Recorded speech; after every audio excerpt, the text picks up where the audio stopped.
我哋知道一日最重要係咩啊？除咗食飯之外，瞓覺係冇錯。咁今日帶俾大家嘅 topic 係講咩？主要講我哋最緊要點樣，我哋中醫點樣去睇失眠瞓覺呢個問題。咁點解咧？睡眠我哋講即係24個鐘頭normally 嚟講，我哋應該有8個鐘嘅正常睡眠嘅時間3分一嘅時間都應該係睡眠係休息瞓得唔夠嘅時候，一定會出現咩啊？第二日嘅精神做嘢嘅動力、約朋友嘅興趣，全部都冇晒啦，係咪？咁我哋今日首先講下我哋中醫點樣認識失眠先嚇。咁所謂嘅失眠咧，其實喺古人咧，佢哋冇講失眠呢樣嘢嘅喎，佢哋咧叫咩啊？北美北美。咁北美有好多種，我哋講緊即係瞓得唔好用廣東話講咧就係難以入睡，瞓下醒下好似冇瞓過咁，或者早醒4、5點就起身就要醒啦，或者我哋講緊因為老年人嘅時候，可能因為腎氣嘅問題，腎唔係西醫嘅腎係腎氣嘅問題會出現好多夜尿嘅問題，咁變咗我2個鐘去一次廁所，2個鐘我要去一次廁所，咁我都唔會瞓得好咁同時，因為你瞓得唔好啦，我哋講陽氣收斂唔到嘅時候，會出現啲咩啊？第二日精神唔夠就會出現點啊？心煩氣躁或者好容易好敏感我哋講緊，或者冇力精神咁我哋咧中醫有本好古老嘅書大概成書於秦漢嘅時候叫《黃帝內經》。咁佢哋咧喺入邊咧總結咗瞓唔到覺不寐嘅原因，基本上有3個我哋講緊有不得眠、不得餓、無不寐不得眠係咩意思啊？瞓唔到，好簡單不得餓係咩意思啊？碌嚟碌去，係啦。無不寐，瞌埋隻眼，好似冇瞓過但係咧，統一嚟講都係叫不寐咁我哋認為有啲咩原因啊？我哋講中醫可能大家比較少聽呢2個字叫營衛我哋講營衛不和，營衛不和我哋講緊咧，譬如好似我哋而家活動嘅時候擘大咗隻眼，我哋有衛氣行於表所以能夠咧抗邪所以有時候我哋講緊夜晚，我哋有個窗，我哋唔閂嘅時候，俾風一吹，會點啊？會容易第二日可能會面部僵硬甚至會出現面癱嘅情況呢個就係營衛不和嘅不眠不寐瞓唔到覺。咁第二個咧就叫胃不和則餓不安咩意思咧？就係講我哋個胃有啲時候咧好空虛或者胃火過盛嘅人往往因為胃不和和字呢個字咧喺中國嘅文字好有意思一定係 A 同 B 陰陽嘅關係，兩者一定要相等和諧平衡就好似我哋講緊夫妻喺一個家庭入面相處和諧咧，我哋所謂嘅陰陽角度觀念去睇咧，佢先至可以瞓得安樂所以呢個就叫胃不和則餓不安咁樣仲有第3個原因，就係比較大家容易成日聽講嘅陰陽氣血津液嘅不足導致咧，譬如好似講話虛火好重我哋講得貼地少少叫虛火好重腎陰虧虛咁所以導致咧喺陰陽氣血津液嘅角度嘅時候，佢哋唔能夠達成一個和即係兩者唔和諧，一個強一個弱，就會造成一個失眠嘅情況咁不外乎幾個原因從五臟六腑嘅角度去睇，我哋講心脾、肝腎同埋血嘅不足。心點解會講心根據《黃帝內經》所講中醫嘅理論所講心主神亦都主血脈咁我哋諗下心主神係咩意思咧？佢仲有一個叫君主之官君主之官大家知咩意思即係好似皇帝咁，佢坐喺京城度就睇住成個國家。但係咧五臟六腑譬如我哋講緊肝為將軍之官肺為相輔之官呢都係《黃帝內經》嘅原文。如果呢啲我哋所謂五臟六腑佢哋就好似諸侯咁樣或者大臣咁幫助皇帝你國家嘅事務。如果佢哋作反，皇帝安唔安樂啊？唔安樂嚇。所以點解10年嘅時候會同你講安神，就係咁嘅原因嚇。最終目的係安神嚇。咁第二個你就話，因為係剛屈喎，佢話咁剛屈就係因為將軍有啲作反嚇，咁所以咧本質上都係最後要安神嚇。咁啊講緊心脾剛腎而陰氣不足，就係類似咁嘅意思嚇。咁第二個思慮過度嚇，我哋成日講思慮會長期造成咩啊？心血嘅不足、陰血嘅不足嚇，從而導致成日會點啊？我哋成日講心慌嚇、心失好似俾人嚇完咁樣嘅。咁第三個陰虛火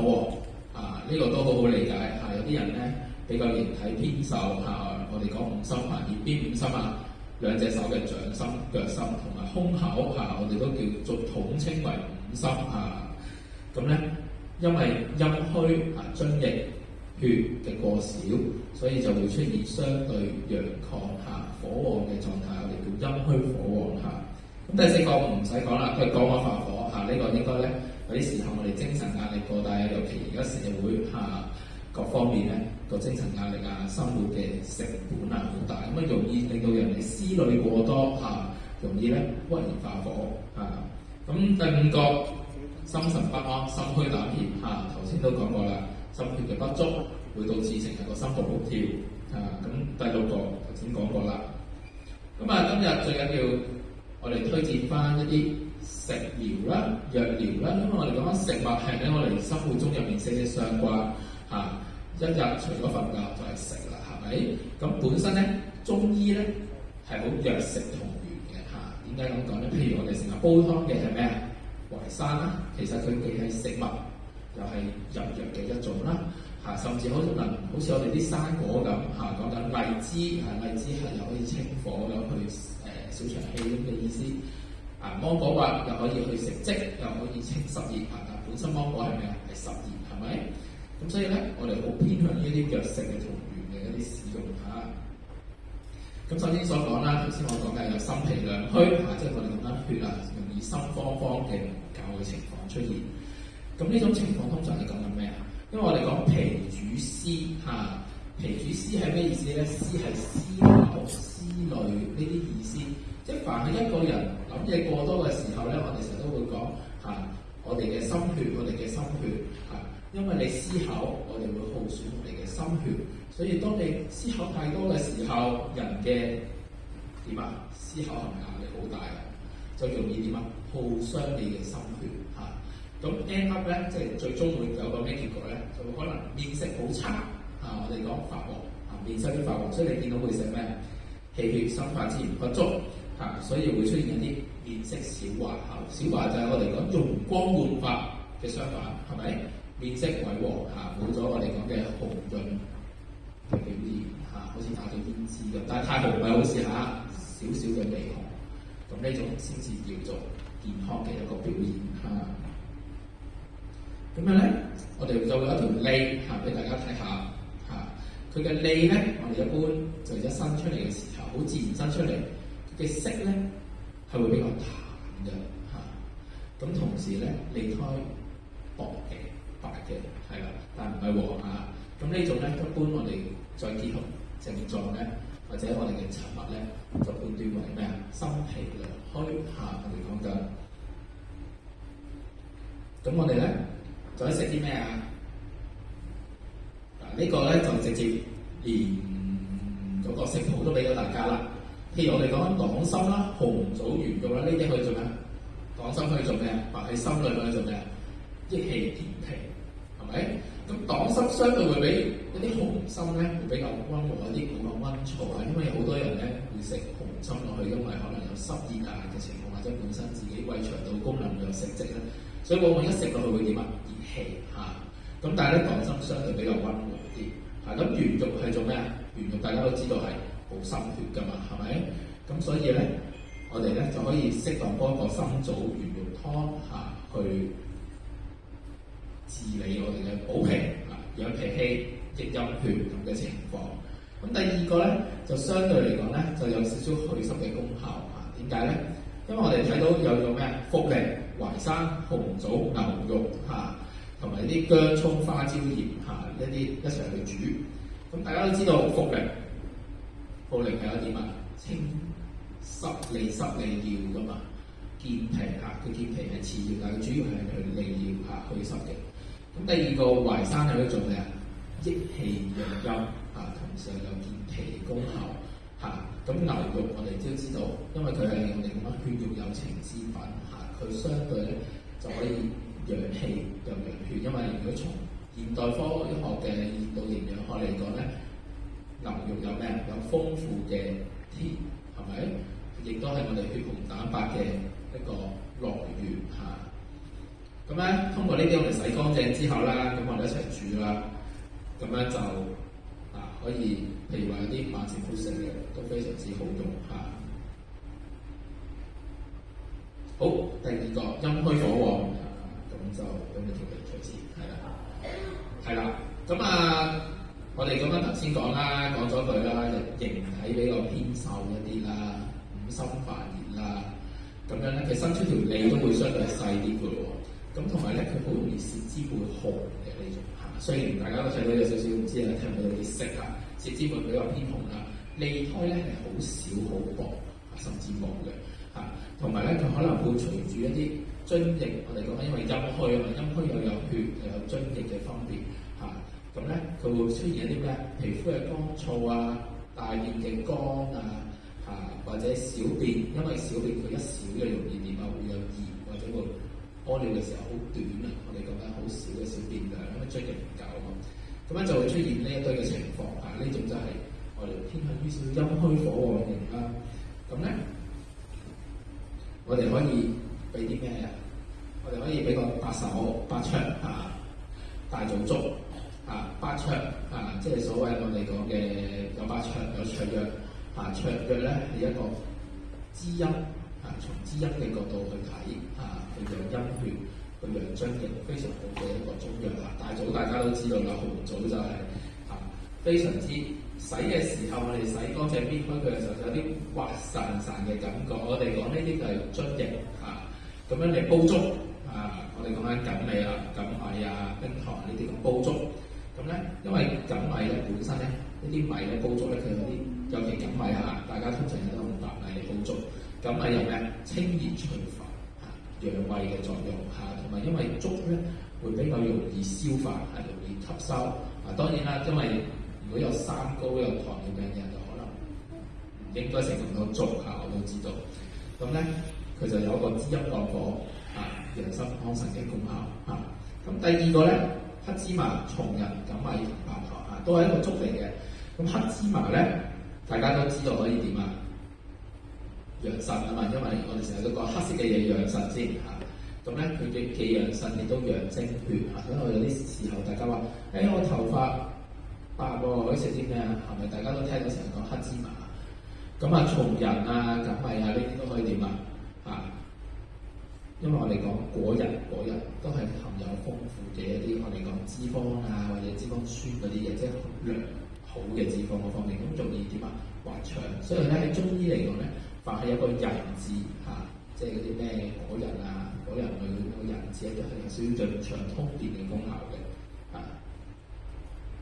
咁第三個我哋講肝鬱發火啦，即係譬如我哋講緊，因為啲事情我哋容易焦慮、容易鬱結，或者容易我哋有時講可能脾氣比較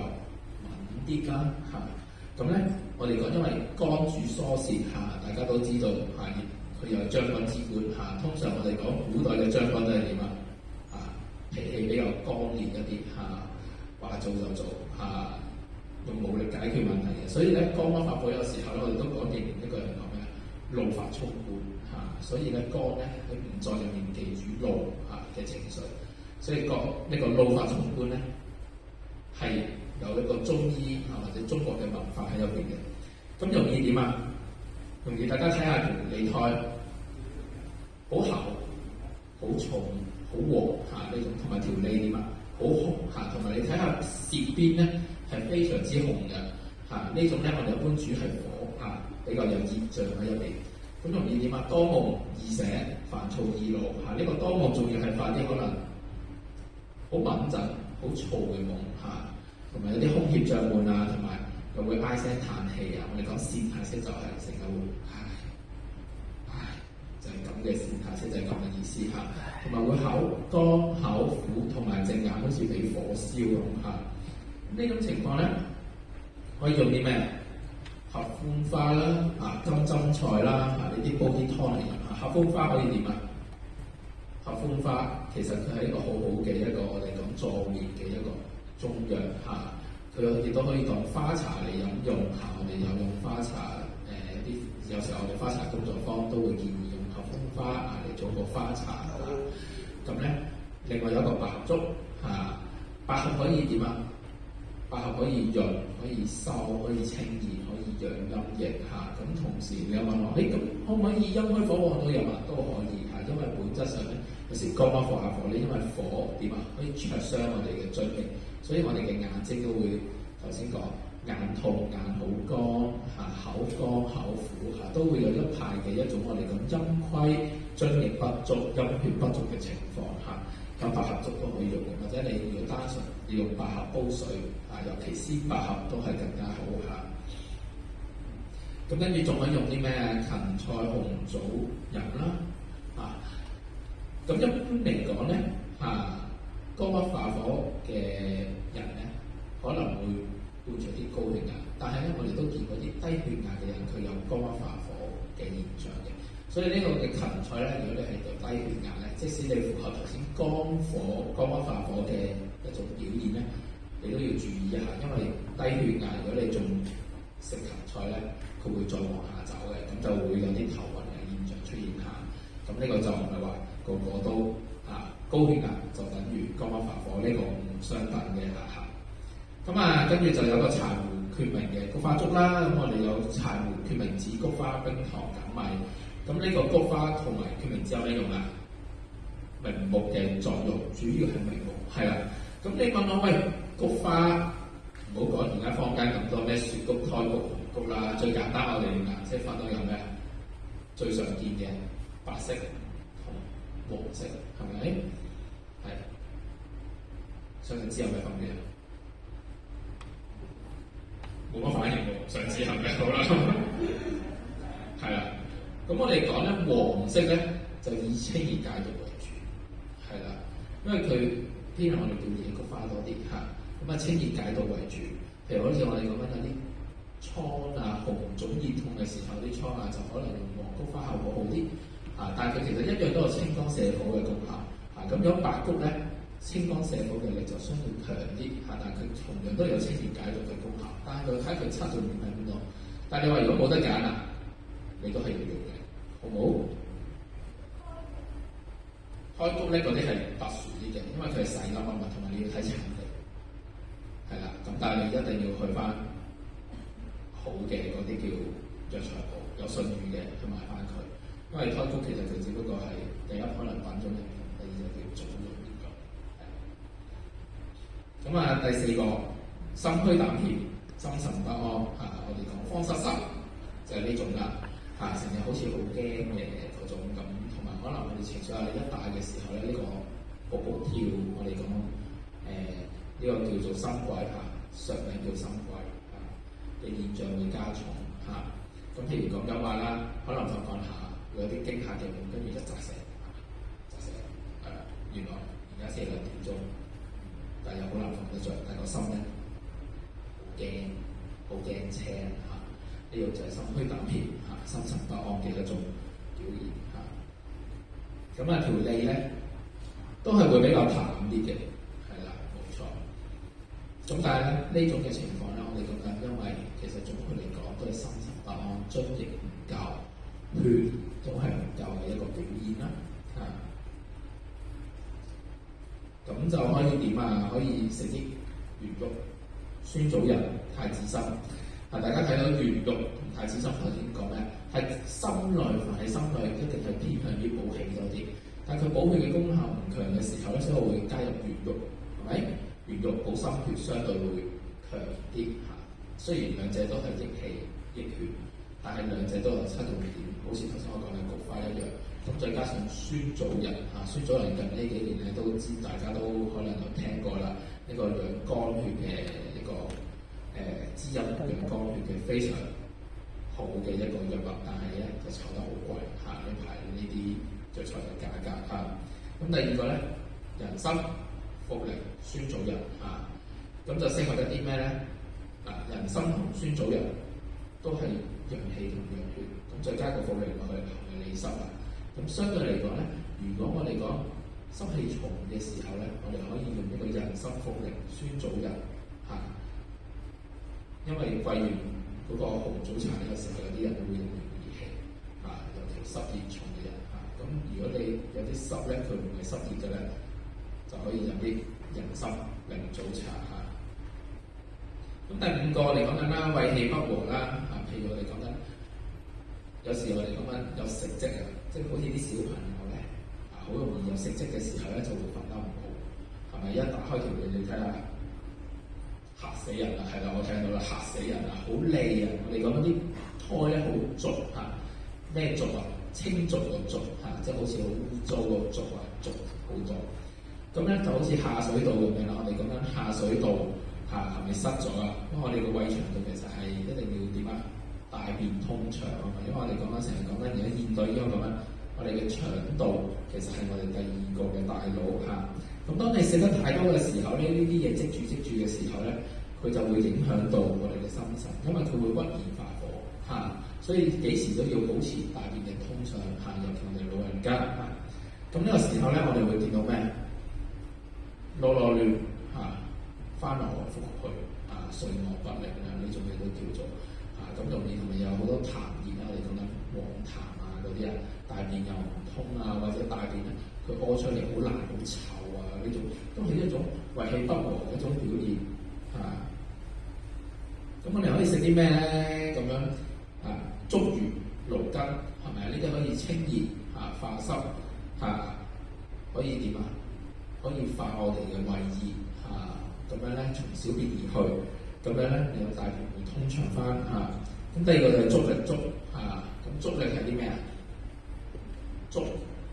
佢就變咗塵滑出嚟咁咧，我哋都知道竹凡係你聽到咩竹咧全部都係有清熱除煩、養津液嘅功效，清心祛痰除煩除熱嘅功效所以我哋見到有啲竹即係搭棚嗰啲竹但係新鮮嘅唔係搭棚嗰啲竹，但係新鮮嘅竹係啦，就比較津液比較多嘅，同埋佢清熱除煩好好。所以咧，譬如好似清明嘅時候，大家可能會見到咩竹蔗茅根水，都係類似咁嘅意思但係竹蔗唔係我哋講我哋入藥嘅竹佢都係另外一種藥物，但係意義係相近就咁嘅。咁芹菜啦，就係芹菜、陳皮、粟米粥啦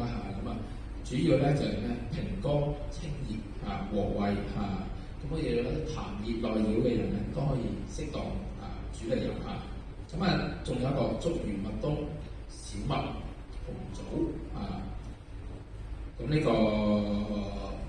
其實係來自一個我哋中醫嘅名方叫做金麥大棗湯，咁就係後面嗰3隻藥咁對於一啲我哋講緊津液不足單純嘅津液不足嘅一啲朋友就可以食甘草、大棗同小麥咁嚟煲水飲都得。咁如果你話實在個津液虧虛得好緊要，你有少少快熱嘅情況，我哋再加上我哋嘅竹魚同埋麥冬頭先講竹魚可以點竹魚又可以清熱，又可以除煩，又可以去痰，又可以補津液麥冬可以點大家我同大家都知道啦又係清熱除煩，但係佢清熱係咪熱有少少實熱同埋虛熱都可以用得到。咁所以咧，總括嚟講咧，呢個小麥我要同大家講聲，如果你係去藥房執咧，就唔係買化毫小麥，係買壞小麥有分別嘅。小麥我哋講紫航嘅咁總括嚟講，呢個方法點養陰液、養陰我哋講金能嘅補益養陰液同埋清熱和胃咁俾翻啲飲食建議大家單獨攞出嚟講啦。譬如我哋講緊小米或者五穀類嘅嘢，大部分嘅五穀都係具有健脾和胃嘅功效因為咧我哋講緊亞洲人咧都係以五穀局為主嚇，包括好似我哋廣州邊啲國家啊，例如好似日本啊、韓國啊，其實佢哋都食米飯嘅習慣嚇，同埋我哋講緊咧食米飯之餘點啊，一定要配合蔬菜嚇，蔬菜嚇，梳理腸道，所以咧，如果用文字去咁理解就係咁理解，如果用現代營養學咧，就因為蔬菜有啲纖維嚇，佢好容易能夠促進我哋腸臟嘅蠕動，幫助我哋排空我哋嘅腸道嚇。咁嘅飲食我哋一定要均衡嚇。咁啊，第二個龍眼啦，頭先都講過㗎啦。咁啊，養血好好嘅，同埋養心啊、養安神都好好嘅。咁第三個就蓮子啦。蓮子有啲咩用啊？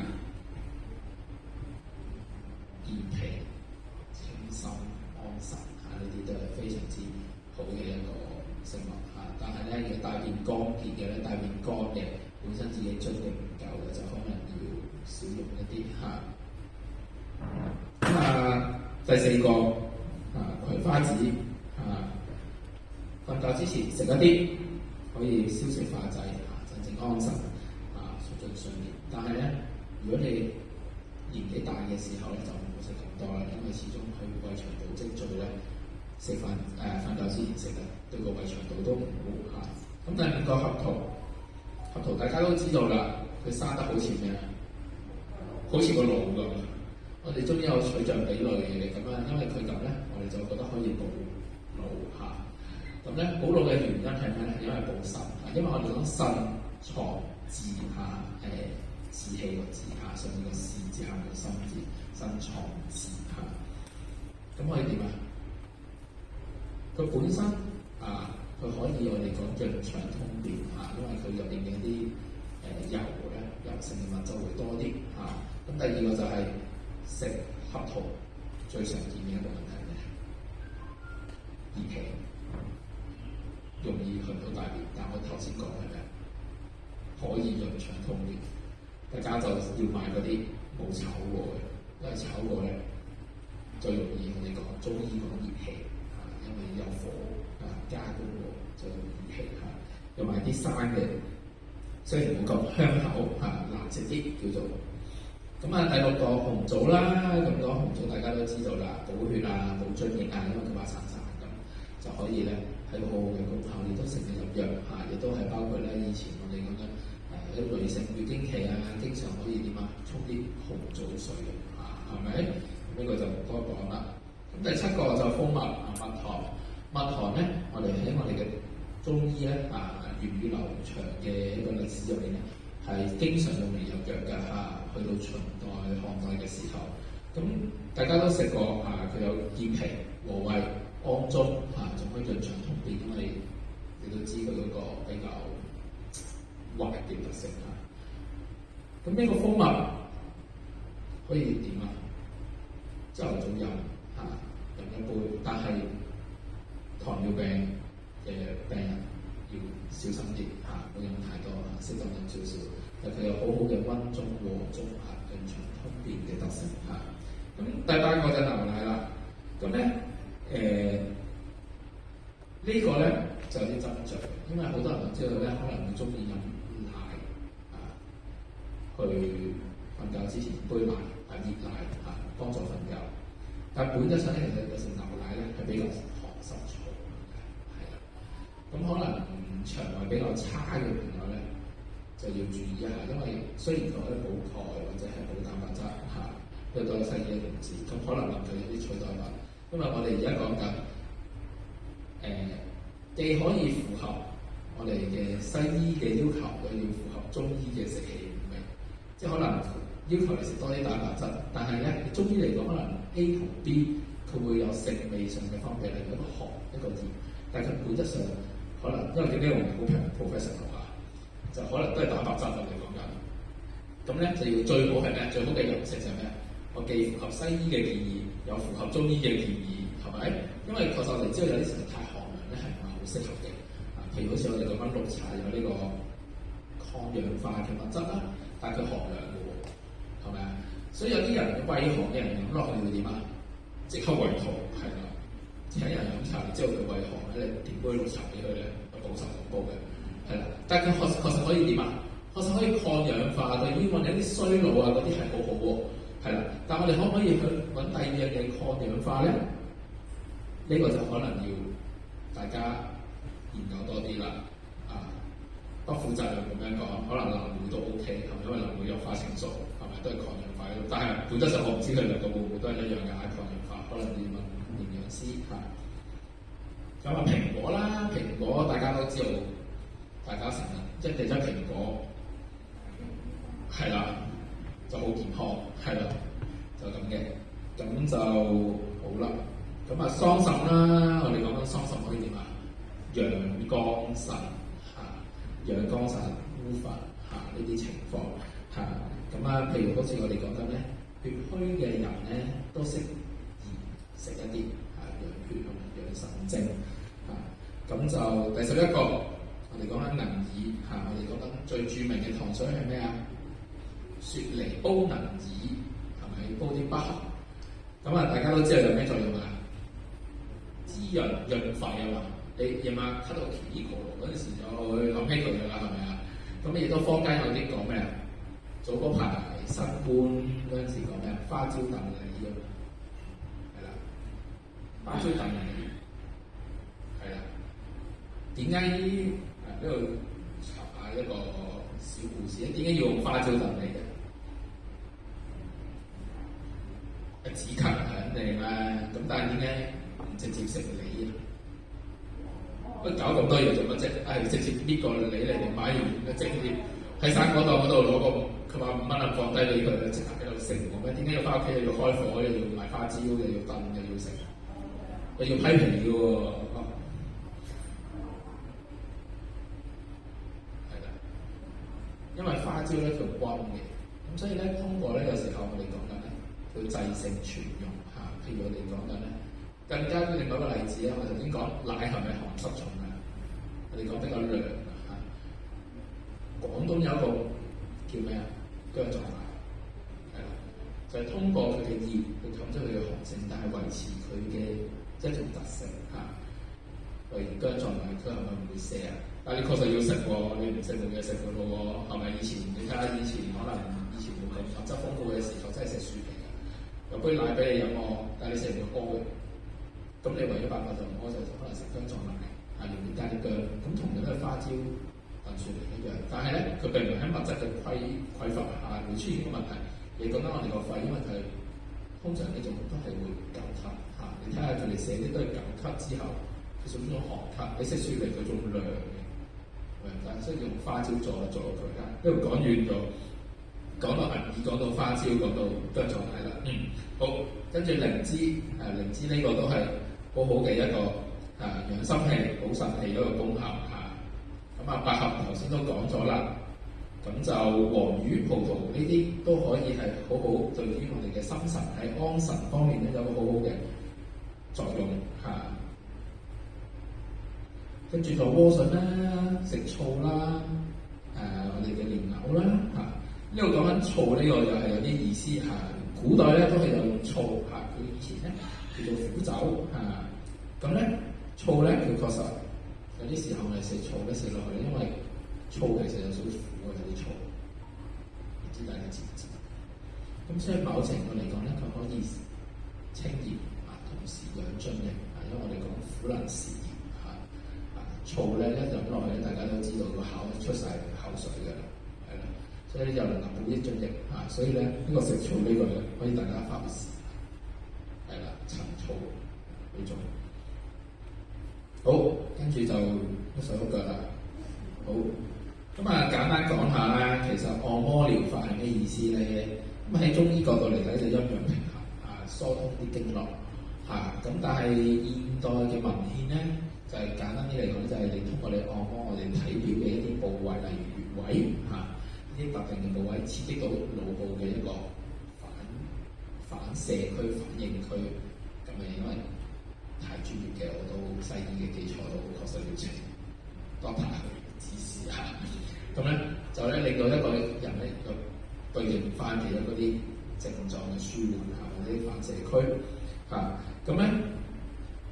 大家可以睇下點睡前揉按或者拍打穴位每邊因為點解講每邊因為穴位係有啲係左右，除咗任督二脈喺正中間，係咪？咁我哋一般咧拍捽都可以嚇。好。呢個就大家都知道，按摩完之後咧就會好舒服好容易好快入睡。咁第三個咧，咁樣我哋講啦，揉腹係啦，因為促進腸臟嘅蠕動可以係啊。咁咧，大家睇下，先用右手按順時針大家瞓喺度先做到，因為坐喺度就難啲瞓喺度兩隻腳動高肚咧相對個肌肉會放鬆啲。順時針啦，我哋講順時針啦，呢個係我哋嘅小腸到大腸乙狀結腸升降環嗰啲結腸嘅一個走勢咁咧，你唔係淨係順噶嘛，咁你都要反噶嘛，咁就反方向做摩咁就大家可以返屋企做下咁就促進腸臟嘅蠕動再有咩踩豆按摩大家都聽過足底按摩啦，係咪？小朋友踩豆有冇聽過？小朋友踩豆，蘇蝦咁大嗰陣時咧，一唔識企嗰陣時咧，就可以踩豆可以點促進佢嘅大腦神經發育。所以其實足底咧會有好多神經嘅反射區域所以大家去足底按摩嘅時候都好酸爽因為我哋講緊其實喺足底上面咧，其實有好多我哋嘅五臟六腑嘅反應區反射區。咁通過咁樣踩嘅時候咧，其實咧都會刺激到我哋嘅大腦皮層區域從而可以點放鬆自己因為我哋人一定要放鬆先去瞓覺咧，好緊張嘅環境咧係瞓唔到覺嘅咁所以咧，大家可以揾啲綠豆炒一炒佢唔好太熱就踩暖暖地咁踩下佢，就有咗舒緩嘅壓力嘅都係啦。跟住咧，呢個就湧泉穴，大家識唔識揾識揾得啦。呢個冇用係啦。就總唔知係去除咗腳趾之後，腳掌嘅前1/3嘅位置。如果你唔識咧，你將你隻腳掌咧向前屈一屈，即係咁樣屈係啦。你會發現有一個勾痕嘅地方就係嗰位叫湧泉穴敲下佢拍下佢或者如果你忍得到痛咧，揾啲嘢追下佢壓下佢但係咧唔好壓咁大力，受到嘅就得啦，好唔好？係啦。仲有一個穴位啦，譬如我哋講緊咧呢個，譬如我哋而家咁樣冇理由除鞋嘛，係咪得閒冇嘢做。我哋講緊咧耳仔，大家有呢個耳仔噶嘛，耳垂噶嘛，係咪？大家摸到喺耳垂向後少少嘅位有個凹位，耳垂遮住呢個係咪凹位再後少少咧有個凸起嘅地方，有個骨嘅，摸唔摸到凸起嗰嚿骨咧下邊嘅後方下後方我哋叫做，咁我哋個肌肉好似脹高咗，好硬嘅，你有冇得呢個？你轉頭嘅時候，你有冇轉頭？你有冇得叫好硬？嗰個位咧，我哋叫安眠穴大家都可以適當咁樣捽下佢、揉下佢，我哋叫做凹位後邊少少嘅位置，凹位後邊有嚿骨下邊嘅後邊少少嘅位置係肌肉嘅。好啦，跟住我哋再繼續啦，揾到揾唔到嘅陣間再揾啦。瞓低啦，我哋講緊呢個就係我哋講緊道家嘅一種叫吐納啦。我唔知道大家有冇聽過吐納調息，就係講緊咧吸氣、呼氣，係有兩種方式嘅。有一種咧係喺鼻度吸，喺鼻度呼另外一種咧喺鼻度吸，喺口度呼有種係口度吸、口度呼具體呢種3種有咩特別咧？咁你大家自己去查下啦但係咧呢種咧都係一種好好嘅調息放鬆嘅一種方法。我哋講緊腹式呼吸跟住我哋有咩建議我哋譬如我哋比較懶啲嘅整個藥枕咯，係啦揾個枕頭包住啲草藥，佢啲香味，啲草藥通常係講緊咩？能夠安神嚇，能夠安神嘅藥嚇，圍住啲譬如我哋講緊有啲咩安神藥枕嚇、龜板龍骨呢啲係啦。不過咧瞓上去就係啦，冇錯，喳喳聲啦，同埋可能唔係咁平靜，對於我哋頸椎又唔係咁健康啦，係啦。但係佢香味可以嘅，但係咧大家可以知道。藥酒嘅作用係咩啊？香氣啊嘛，我哋可以將佢轉成香囊啊嘛，係咪啊？放喺屋企，即係你張床附近嘅地方，你聞到得佢香㗎嘛，係咪？咁啊，跟住呢個就係有少少呢個係南北走向嘅問題啦，呢個就 skip 咗佢。咁啊，呢個就係講緊你哋瞓覺嘅一個姿勢啦。咁啊，最好有側臥啦嚇，咁樣就同埋。如果有啲可能喘啊或者痰啊咁啊，個人要墊高少少啦嚇，如果唔係就會點啊？啲痰會倒流嚇，同埋咧最緊要點啊？瞓得舒服呢個就係睡位睡姿嘅問題。咁啊，建議大家咧最好就瞓翻7到8個鐘啦。咁但係好難嘅，我知道大家喺香港係咪翻工翻學係啦，咁自己私人時間都少啲嚇，咁就。一定要重視睡眠，重視睡眠嚇，好重要呢個就。但係咧點樣解決咧就好多因素嚇。咁講翻啲行嘢啦嚇，我哋講緊就一定要環境燈光一定要暗啦嚇，盡量就冇聲啦嚇，因為我哋講緊又可以點啊製造。咁呢個睡姿方面啦，最緊要睡得舒適啦。咁樣有啲時候咧，我哋講緊譬如好似話一啲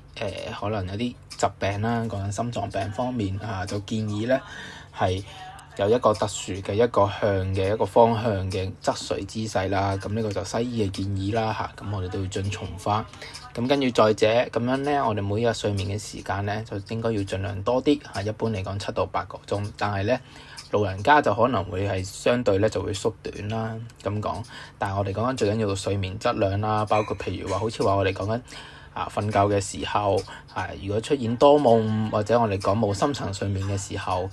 就算瞓10個鐘其實都係唔夠嘅。但係其實如果有深層睡眠，可能咧對於啲老人家嚟講咧4-5個鐘6、7個鐘其實都已經足夠㗎啦。咁咧呢個就一定要我哋調翻好啲睡眠啦咁講。咁啦，第4個啦，我哋講緊睡眠嘅好壞都同睡眠嘅環境有啲密切嘅相關。點解咧？譬如話，好似話窗簾嘅透光或者好似我哋因為香港就好多樓咧都係近住馬路咁可能有啲車或者可能地盤嘅一啲噪音或者樓上樓下裝修都會影響到個睡眠質量咁就盡量要保持房間嘅燈光比較暗啲，同埋靜嘅環境，咁就可以瞓到個覺。咁再落嚟啦，咁樣就係我哋今日嘅一個我哋賽馬會恆倫心間嘅一個計劃嘅一個介紹啦。咁就如果大家有合適嘅朋友或者屋企人嘅時候，佢年齡介乎18到65歲啦，咁樣咧近期會出現一啲症狀，譬如好似話情緒比較單啲啦、低落啲啦，咁講我哋緊張焦慮呢啲喺香港都好常見嘅。咁一啲失眠嘅狀況，咁同時佢亦都冇食緊啲精神科嘅藥物，咁就可以掃碼報名參加我哋呢個計劃。咁呢個計劃咧就我哋會有同事到時聯繫你啦咁就有一個面診一個嘅攞中藥嘅一個服務啦咁講。咁呢度就一個二維碼咁呢度亦都係我哋嘅聯絡詳情。咁今日好多謝大家嘅關注嘅交流咁講。